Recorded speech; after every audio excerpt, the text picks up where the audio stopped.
being carried out on the evidence, and specialists have begun to study recordings from CCTV cameras. President Putin has reportedly wished the injured a speedy recovery.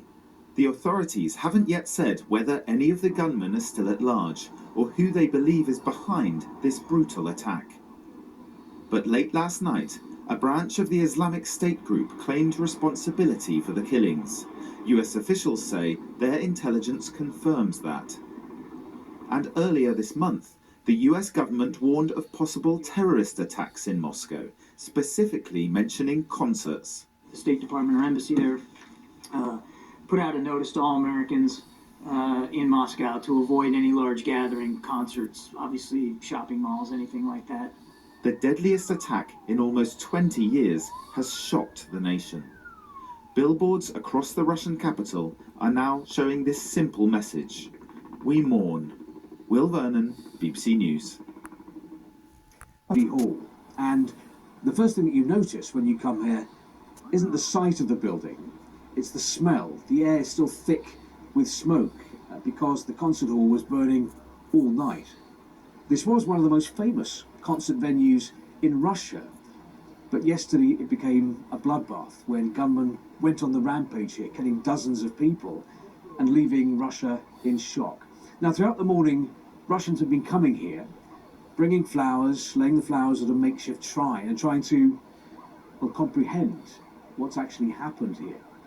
And among the people here are Russians who saw the news on television and felt they had to come.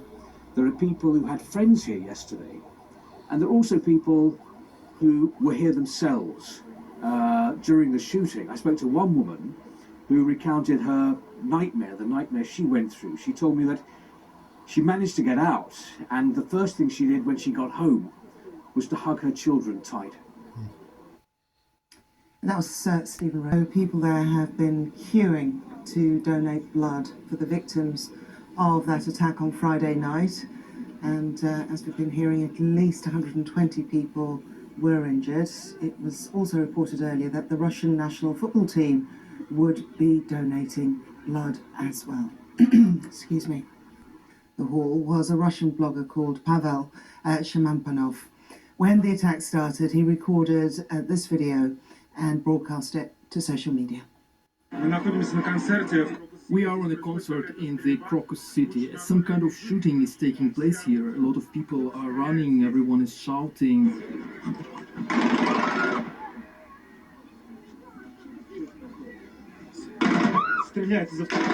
Someone is shooting here. They are shooting from rifles. They are shooting into people.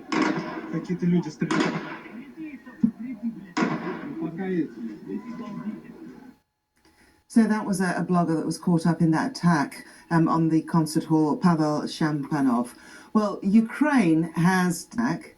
Earlier I spoke to our Eastern Europe correspondent, Sarah Rainsford, who's in Kyiv, and I asked her what the FSB, Russia's FSB, has been saying about the attack in Moscow.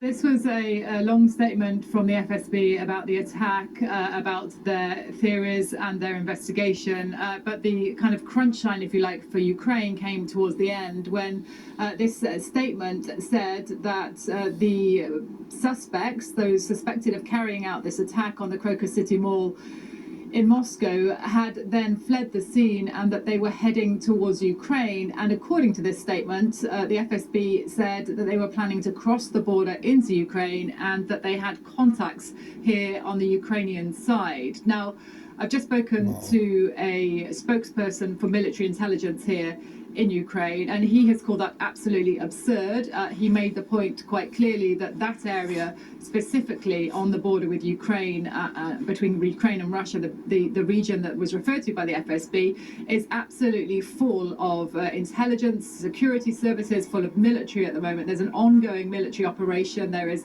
an active front line in that area. We were on the other side of the border just the last couple of days. There are people fleeing from that border area. So it's an active military area, and he said that to suggest that terrorists fleeing a terrorist attack would head to specifically that region would suggest they were either idiots or suicidal. So Ukraine very quickly dismissing any suggestion that this is linked to Ukraine, that Ukraine was in any way involved. But certainly since the very beginning, there have been fears here in Ukraine that Russia would try to point the blame somehow towards Ukraine as an excuse for escalating its war on this country, which of course has been devastating Ukraine now for more than 2 years. Yeah, what was in response to those accusations?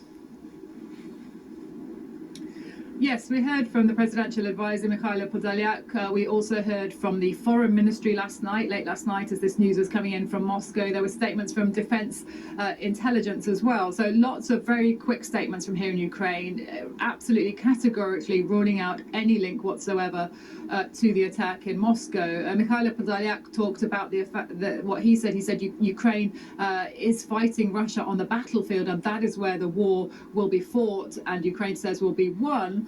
He also said that Ukraine would not be involved in this kind of attack on civilians inside Russia. He ruled it out absolutely. As I say, so did the foreign ministry here. But, there were a lot of people worried because when they were watching that news coming in, the real fear here is that Russia is looking for an excuse to escalate things, looking for an excuse, particularly, I think the view here in Ukraine is to rally support around this war, to boost support for Vladimir Putin's war on Ukraine in order, Ukraine believes, to get more soldiers to sign up for the cause, in order for Vladimir Putin to be able to announce a general mobilization of the population so that he has more soldiers to continue prosecuting his war. That is the fear, the worry here in Ukraine, because of course that would mean even more missile attacks, rocket attacks, military activity, which has huge and devastating consequences for people here in this country.